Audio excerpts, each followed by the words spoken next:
select Kirkpatrick since I saw you were the first one to come in, I believe. So go ahead and lead us in the Sailor's Creed. All right, let's do it. Attention to the Sailor's Creed.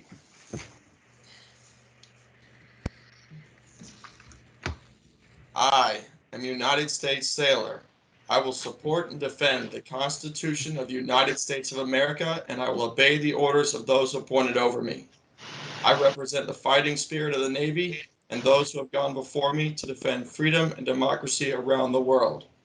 I proudly serve my country's Navy combat team with honor, courage, and commitment. I am committed to excellence and the fair treatment of all. Hoo-yah!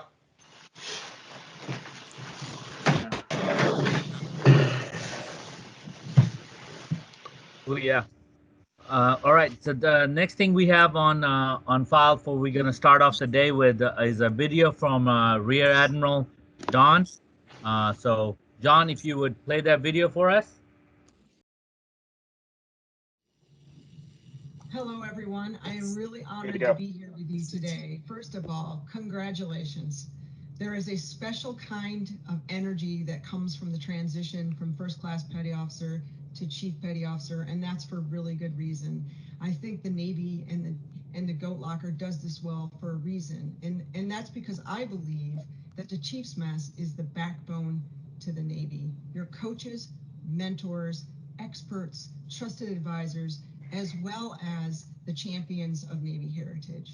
So I want to talk to you today about the power that you have, and I think it's not the talk exactly of what you might be expecting when it comes to power. I'm going to tell you about JOC Steve Petrozello. Chief Petrozello was my first chief back when I was a new division officer many, many moons ago. And he is probably one of the single most influences on my career. You know, just new into the Navy with only a couple of years, and here's the chief on his way out the door. And he took all the time he could to coach and mentor me and grow me into a good junior officer, I hope, and then also to coach our team. He was that benevolent leader before that was the cool thing to do. In 1998, Krusty might have still been in, but no, not Steve. I never saw him mad at me or his sailors. I never saw him raise his voice. And he was kind of like, he communicated to me in these small bits. He was a man of few words. And he would call him iceberg. He was an iceberg communicator because I'd get this. But I knew later on with experience, much more was going on under that. I got a lot of, Roger that, I'll take care of it. I see where you're going with this, ma'am.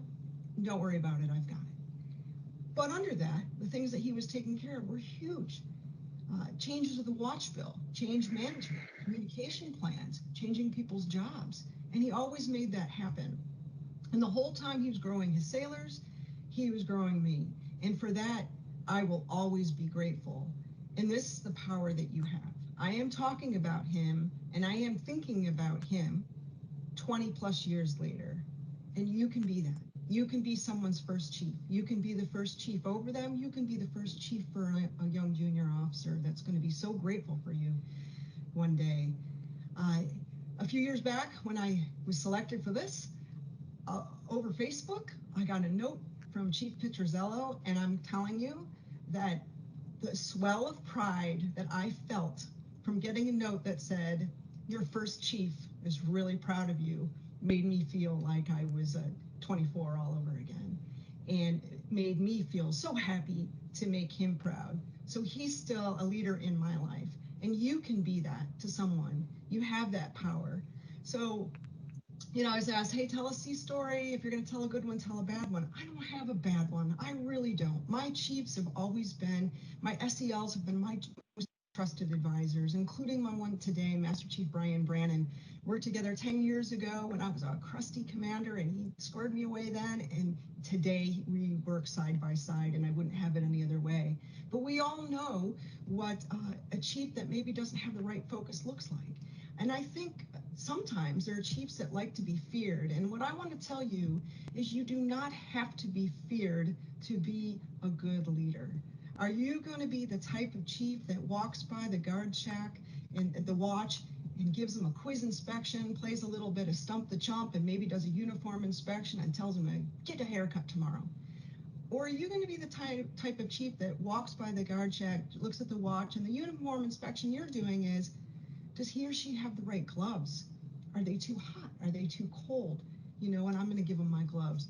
Hey, shipmate, just give these to me tomorrow. Or, you know what? Here's something I learned on my first watch. Where are you from? And I think you can be that chief. You can be a kind chief that coaches up and coaches down.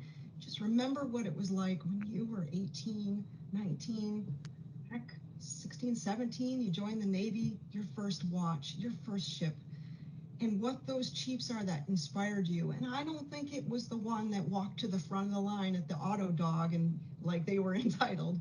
I think it was the one that asked you how you were doing today and let you know you were welcome to sit next to him or her in the mess. So, you know, that's, I hope that that, you know, resonates with you, that you know that the anchors on your collars have tremendous amount of power. And if you back them up with a willingness to coach and mentor and guide with kindness, you will be more powerful and have more influence than you know over people that maybe are thinking about you, you know, 20 plus years later. So thank you for everything you've done to get this far. I'm grateful, and I know it was tough, and I'm really, really proud of you. We're all really proud of you. Now get out there and kick some butt, and I'll see you in the fleet.